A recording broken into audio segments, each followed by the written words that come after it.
नमस्कार दोस्तों, जिन मजदूर भाइयों की लेबर कापी बनी हुई है, लेबर कापी या मजदूर कार्ड जिसको बोलते हैं, लेबर कापी बनी हुई है। लेबर कापी पे आपको पता है कई प्रकार की स्कीम लगती है, जैसे औजार साइकिल की स्कीम लगती है, छात्रवृत्ति की स्कीम लगती है, कन्यादान की, शादी सहायता की, कई प्रकार की स्कीम लगती है। अगर आपने कोई फार्म अप्लाई कर रखा है और फार्म पे अगर किसी प्रकार का कोई ऑब्जेक्शन आ गया है तो ऑब्जेक्शन को कैसे रिप्लाई करें, ऑब्जेक्शन कैसे हटाएं, इस बारे में ये वीडियो है। आप अगर समय रहते हुए अपना ऑब्जेक्शन रिप्लाई कर देते हो, मान लीजिए आपने कोई फार्म अप्लाई किया है और उसमें कोई डॉक्यूमेंट की कमी रह गई है या वर्क स्लिप वगैरह नहीं लगाई है तो आपको ऑब्जेक्शन आ जाता है। तो ऑब्जेक्शन को अगर आप समय रहते हुए रिप्लाई कर देते हो तो आपका फार्म रिजेक्ट नहीं होता और आपको स्कीम का लाभ है वो मिल जाता है। तो इस वीडियो में मैं आपको स्टेप बाय स्टेप कंप्लीट जानकारी बताऊंगा ऑब्जेक्शन रिप्लाई करने के बारे में, और ये वीडियो वॉच करके आप खुद ही अपना ऑब्जेक्शन है वो रिप्लाई कर सकते हो और स्कीम का लाभ है वो प्राप्त कर सकते हो। तो सबसे पहले आपको अकाउंट लॉगिन करना होता है। आपकी जो लेबर कापी का ऑनलाइन अकाउंट है उसकी यूजर आईडी पासवर्ड होती है, उसके द्वारा आपको अकाउंट लॉगिन करना होता है। आपको साइट विजिट करना है hrylabor.gov.in।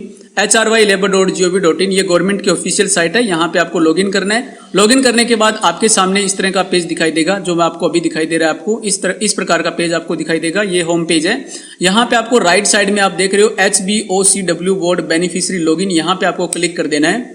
यहाँ क्लिक कर देने के बाद आपके सामने इस तरह की विंडो ओपन होगी, इस तरह का पेज दिखाई देगा। यहाँ पे आपको यूजर आईडी डालनी होती है, सबसे ऊपर यहाँ पे यूजर आईडी डालिए, उसके बाद पासवर्ड डालिए और ये जो कैप्चा दिखाई दे रहा है यहाँ पे आपको कैप्चा डालना है और सबमिट करके आपको लॉगिन कर लेना है। यूजर आईडी पासवर्ड आपके पास आपकी लेबर कापी है उसका यूजर आईडी पासवर्ड होता है, वो यूजर आईडी पासवर्ड आपको यहाँ पे फिल करना है और आपको लॉगिन कर लेना है। लॉगिन हो जाने के बाद आपको इस तरह का पेज दिखाई देगा। आप जो अभी देख रहे हो ये होम पेज है आपकी लेबर कापी का। तो यहाँ पे आप स्कीम अप्लाई कर सकते हो, आपकी स्कीम कौन कौन सी लगी हुई चेक कर सकते हो, अप्लाइड स्कीम पे पेमेंट का स्टेटस चेक कर सकते हो और ऑब्जेक्शंस पे आकर के आपके जो ऑब्जेक्शन है वो आप यहाँ से चेक कर सकते हो। चेक करके आप यहाँ से रिप्लाई भी कर सकते हो।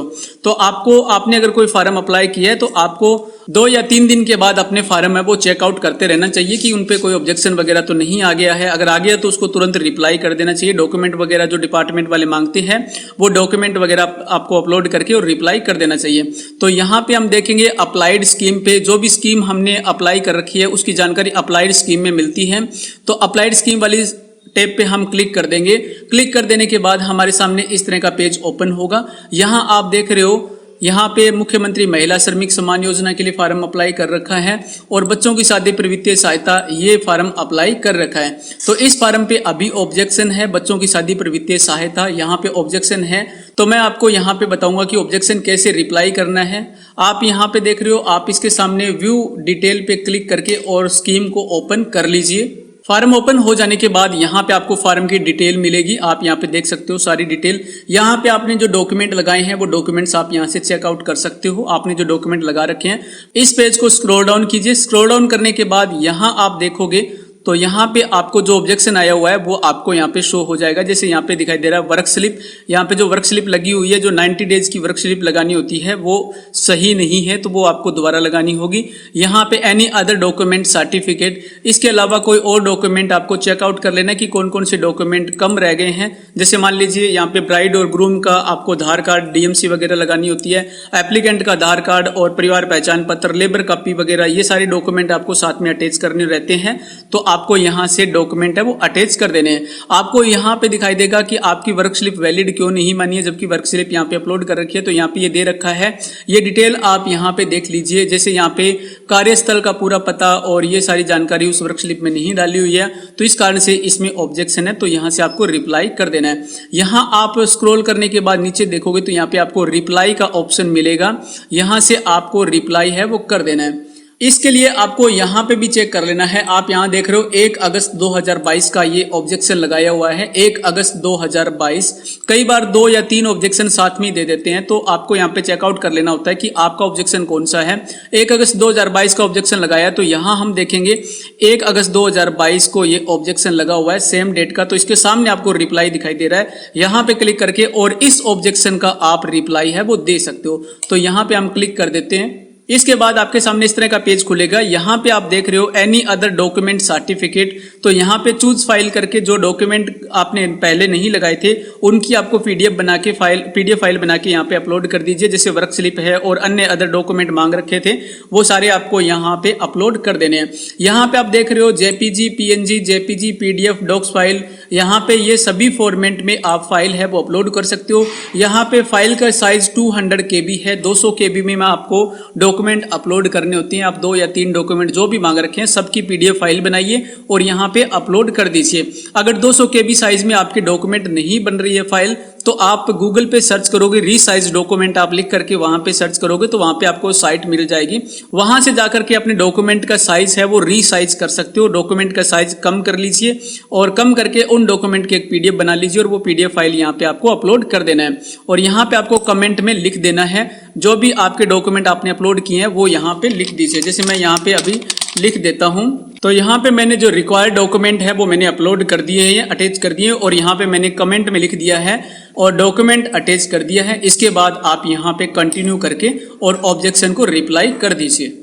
ऑब्जेक्शन रिप्लाई कर देने के बाद आप यहाँ पे देखोगे, स्क्रॉल करके यहाँ पे देखोगे तो आप अभी देख रहे हो 1 अगस्त 2022 का पहले यहाँ पे रिप्लाई दिखाई दे रहा था, तो अभी यहाँ पे हमारा ऑब्जेक्शन है वो रिप्लाई हो चुका है। जैसे ये ऑब्जेक्शन हमारा है वो हमने रिप्लाई कर दिया, ये हमने कमेंट लिखा, यहाँ से आप चेक कर लीजिए और यहाँ पे आप क्लिक करके और जो डॉक्यूमेंट आपने अपलोड किए हैं वो चेक कर लीजिए। तो इस प्रकार से आप अपना ऑब्जेक्शन है वो रिप्लाई कर सकते हो। ऑब्जेक्शन रिप्लाई करने के लिए कई बार आपको यहाँ पे डायरेक्ट रिप्लाई का लिंक नहीं मिलता है। जैसे यहाँ आप देखोगे उस जो पहले वाला प्रोसेस बताया था उसमें यहाँ पे डायरेक्ट रिप्लाई का ऑप्शन मिला था, तो लेकिन यहाँ भी ऑब्जेक्शन है, ये दूसरी फाइल है। यहाँ पे ये देखिए self undertaking of school report ठीक है, लेकिन आवेदन से पहले की संलग्न कार्य पर्ची मान्य नहीं है, कृपया 2019 और 2020 की वैध कार्य पर्ची अपलोड करें।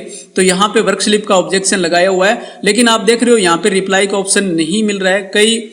कई बार ऐसे होता है कि यहाँ पे आपको रिप्लाई का ऑप्शन नहीं मिलता। तो अगर आपको इस तरह से दिखाई दे रहा है तो इसको कैसे रिप्लाई करना है, तो आपको सिंपली यहाँ पे व्यू पे क्लिक करके और आप रिप्लाई कर सकते हो। आप यहाँ पे व्यू पे क्लिक कर दीजिए। व्यू पे क्लिक करने के बाद आपको यहाँ पे ये दिखाई दे रहा है प्लीज रिप्लाई, यहाँ पे आपको क्लिक कर देना है। क्लिक करने के बाद और यहाँ पे आपको कमेंट में पूरी डिटेल आपकी मेंशन कर देनी है। आपकी जो वर्क स्लिप है वो वर्क स्लिप आपको यहाँ पे भी अटैच कर देना है। अगर वर्क स्लिप का ऑब्जेक्शन है तो आपको यहाँ पे भी अटैच कर देना है और वर्क इन्फॉर्मेशन होती है वहां पे भी आपको वर्क स्लिप है वो अटैच कर देनी है। अगर कोई और डॉक्यूमेंट मांग रखे हैं तो उनका नाम आप यहाँ पे लिख दीजिए। डॉक्यूमेंट का जो डॉक्यूमेंट आप साथ में लगा रहे हो डॉक्यूमेंट का नाम लिख दीजिए और आप यहाँ पे ब्राउज पे क्लिक करके डॉक्यूमेंट की पीडीएफ फाइल है वो अटैच कर दीजिए। यहाँ पे साइज है वो 2 MB का है। अगर यहाँ से रिप्लाई करोगे तो 2 MB साइज तक आप डॉक्यूमेंट यहाँ पे अटैच कर सकते हो और यहाँ पे इस कॉलम में आपको पूरी डिटेल है वो लिख देनी है। अगर आपका यहाँ से भी ऑब्जेक्शन रिप्लाई नहीं हो रहा है तो आप यहाँ देखोगे ऊपर ऑब्जेक्शंस, यहाँ पे क्लिक करके भी अपना ऑब्जेक्शन रिप्लाई कर सकते हो। ऑब्जेक्शंस पे क्लिक करोगे तो आपको यहाँ पे पूरी डिटेल मिल जाएगी। जैसे यहाँ पे अभी देख रहे हैं हम 29 जून 2022 का ये ऑब्जेक्शन लगा हुआ है और यहाँ पे ऑब्जेक्शन देख सकते हैं। व्यू ऑब्जेक्शन लेटर, यहाँ पे क्लिक करके ऑब्जेक्शन चेक कर सकते हैं। रिप्लाई अगेंस्ट ऑब्जेक्शन, यहाँ पे क्लिक करके ऑब्जेक्शन को रिप्लाई कर सकते हैं। जैसे यहाँ पे क्लिक करते हैं तो आपके सामने सेम उसी तरह की विंडो ओपन हो जाती है और यहाँ पे आपको कंप्लीट डिटेल वगैरह देखनी है कि क्या क्या डॉक्यूमेंट आपने अपलोड करे हैं। यहाँ पे डॉक्यूमेंट के नाम आपको लिखना है और ब्राउज में यहाँ पे पीडीएफ फाइल है वो आपको अपलोड कर देनी है और कंटिन्यू करके ऑब्जेक्शन रिप्लाई कर देना है। तो ये थी जानकारी ऑब्जेक्शन रिप्लाई करने के बारे में। आपको लाखों रुपए की सहायता मिलती है BOCWW बोर्ड की तरफ से। अगर आपने जो भी फार्म अप्लाई करें, अगर कोई ऑब्जेक्शन आ गया तो आप विदिन 7 डेज आपको फार्म है, आपका जो ऑब्जेक्शन है वो रिप्लाई कर देना होता है। तो आप यहाँ से रिप्लाई कर दीजिए। अगर कोई आपको इससे रिलेटेड सहायता चाहिए तो मेरे को कमेंट में लिखिए, मैं आपकी पूरी कोशिश करूंगा सहायता करने के लिए। उम्मीद करता हूं कि आपको जानकारी समझ में आ गई होगी और आप ऑब्जेक्शन है वो रिप्लाई कर सकते हो। आपको ये वीडियो कैसे लगा प्लीज मेरे को कमेंट करके जरूर बताइए और इस चैनल को सब्सक्राइब जरूर कर लीजिए ताकि इन फ्यूचर आपको सभी वीडियो जब मिलते रहें। वीडियो पूरा वॉच करने के लिए आपका बहुत बहुत धन्यवाद। जय हिंद, वंदे मातरम।